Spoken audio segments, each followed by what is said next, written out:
I have to say I was really looking forward to speaking with you because you were the leading negotiator last year, helping to bring 40+% Cambodian tariffs hit from the US down to roughly 19%. Today we are hearing 10% based on the forced labor 301 component, but the access capacity part, that one is still a question mark. What's the state of play? Well, we very pleased with the rate that we received today regarding Section 301 on forced labor. So the rate ranged between 10% to 12.5%, but Cambodia received the 10%. We are waiting for the second component, the excess capacity. So we hope and we expect that rate will be not higher than 9%. So the two components, the forced labor and excess capacity, add up to around 90% or less than 90% as what we agree on the agreement on reciprocal trade with the United States, which Cambodia was the first country in the world to sign the ART with the U.S. on the 26th October of last year, when President Trump witnessed the signing of peace accord between Cambodia and Thailand in Kuala Lumpur. Right after that, he signed the ART with our Prime Minister. So you hope, but how confident are you that the excess capacity component will eventually be less than 9%, and how much less do you think? I expect that we will not be more than 9% because U.S. will honor. But is it 2%, 3%, or something like 8%? I would probably range, close to the 9%. Okay. Because we want the USTR want us to have the rate in the same landing zone within our competitor in ASEAN, and that is a commitment. USTR committed to honor what they signed with us, and we are committed to honor what we signed with the United States. Okay. Right. What about what the U.S. has been asking for in return? I mean, I spoke to the Commerce Minister earlier. There are some, things that the U.S. is asking for in return for these exemptions. What more can you share with us on this? Well, first, we zero out all the tariff for the imports from the U.S. to Cambodia. To the certain commitment, country-specific commitment that we agree with the United States. For example, on environment. So we have to enforce our law on the environment to ensure that there's not illegal logging and so on and so forth. We committed to reduce or to eliminate the non-tariff barrier. For example, SPS, sanitary, phytosanitary, if the products are approved by U.S. agency, U.S. SDA, or FDA, we don't have to redo the testing. If the drug is being approved by FDA, we do not have to redo testing in Cambodia. What about what it is asking Cambodia to do in terms of imports of raw materials? Is that something that is on the cards as well? Well, if Cambodia can import cotton from the U.S., for example, to make it to fabric, we likely to benefit from what we call TRQ for 3 years, meaning the lower tariff or zero tariff on that for 3 years. So we will look into that to import the cotton from the United States to make it fabric. So we will go upstream. So we will benefit from that. In addition to that, by having signed the ART with the United States, there's certain products in the list that U.S. provide to us that qualify for zero tariff. So we'll be pay only MFN plus zero, if you will. But outside of that, we pay MFN plus a 10% as of today, until the excess capacity will come to play in a few months' time. What about SEZs and how, there's talk that there's one for U.S. cotton. Is that something that Cambodia is considering at all? We have not heavily designated SEZ Okay. to import the cotton and to produce to fabric. special economic zone in Cambodia is for every manufacturing activity. We have 39 SEZ in the country. We approved 63, but 39 are in operation and produce various goods. So not considering one for U.S. cotton? We have not designated a special economic zone for U.S. cotton import. Right. Okay. And not considering in the pipeline, that's not something that is being looked at? That is depend on the private sector. We will allow if the private sector, if your company or any company or investor want to invest in a special economic zone dedicated to producing fabric, we'd be more than happy to look into that. Okay.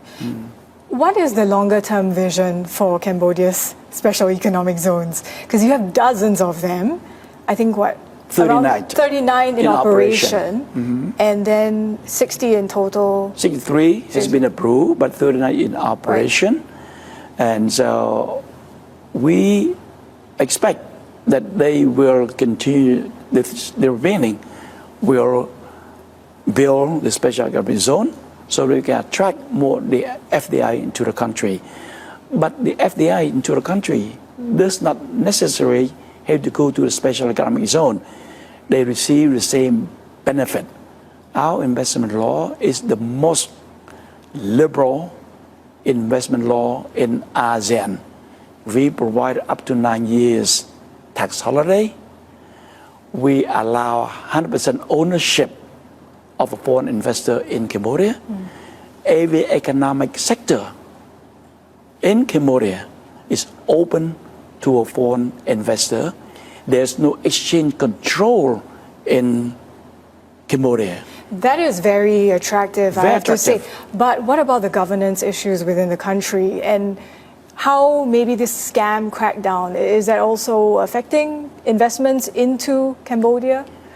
Our Prime Minister called the scam center a black economy. Right. Black economy does not produce any good benefit to our economy. On the contrary, it affects our ability to attract a good investor. It affects our ability to attract tourists to visit our country. But our Prime Minister is so committed, our government committed and determined to eradicate the online scam. So given how there seems to be headway in cracking down on scam compounds or criminal networks, do you see that already in the numbers in terms of maybe more encouraging signs from foreign direct investment into Cambodia? Well, I just came back from the investment roadshow in Japan, in Korea, in China recently. And when I informed them that we have a total commitment to eradicate the online scam, and they also read the newspaper, they feel more confident. And they're committing money? Right. Okay. They feel confident to consider to invest in Cambodia. Now, if we look at the numbers, in 2024, we approved 414 projects worth $6.9 billion. 2025, we approved 630 projects worth $10 billion. So that 50% increase in terms of number of projects that we approve, 45% increase in the total commitment. For the first 6 months of this year, we already approved 276 projects with $4.7 billion. So we roughly 50% what we approved in 2025. So I hope to be able to attract more investment from now until the end of the year. But having said that, the war in the Middle East also has some impact on our investment, not only Cambodia, but in the whole world, as it's the whole region, the whole world that we are affected by the impact on the war. How much are those investments coming from China? Can you give a breakdown of the proportion, and also how actively you are courting other investors beyond China? In 2024, 49%. That's a lot. Right? That's half. And then go to 54% in 2025. But the first 6 months of this year, it dropped to 35%. Why? But we have all the investors that invest in Cambodia. Okay. But having said that, our investment law does not discriminate against any investor. We encourage every investor to consider investing in Cambodia because of our pro-business government, our young, dynamic workforce, our infrastructure. We want Cambodia to be a center for manufacturing and for logistics for ASEAN. On infrastructure, the $1.7 billion Funan Techo Canal, that's your pet project. We've recently gotten confirmation, you confirmed to Bloomberg on a loan agreement with China. How much is that loan? What are the conditions involved? What will that loan be used for?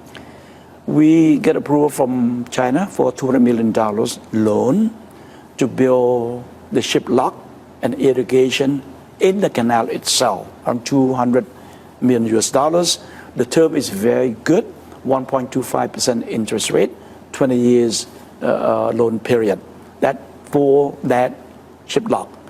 In addition to that, China will grant $200 million to build 6 or 7 bridges crossing the canal. In addition to that, the syndicate loan in China will provide up close to $1 billion to the concessionaire to build the canal. And this canal is a game changer for the inland waterway transport in Cambodia. We'd like to shift from a land transport to the inland waterway transport in order to reduce road damage, road accident, also reduce the shipping cost, the time, and reduce CO2 into the environment because of the canal. Is it going to be a game changer for Vietnam, though? Because there are concerns that with this canal, it could bypass Vietnam's ports and waterways. Is that something that you've had discussions with Vietnam about? It's not necessarily correct because the some shipments still go to Vietnam. Some go through our Siem port. So what we do is to make the environment where Cambodia can grow, make the pie bigger. So everybody can benefit from that pie. So to the extent that you're not worried with the building of this canal, that it could in some way undercut the economic or even the security relationship that you have with Not the at neighbor? all. On the contrary, is to expand the cooperation between our neighboring country. Okay. Talk to us as well about the longer term vision when it comes to attracting investments. I mean, you talk about these near-term challenges. Okay. We had the vision of becoming the higher income country by 2050. So with that, we need to diversify our economy to electronic, to automotive industry, food processing industry, to shift away from labor-intensive industry. That what is our vision.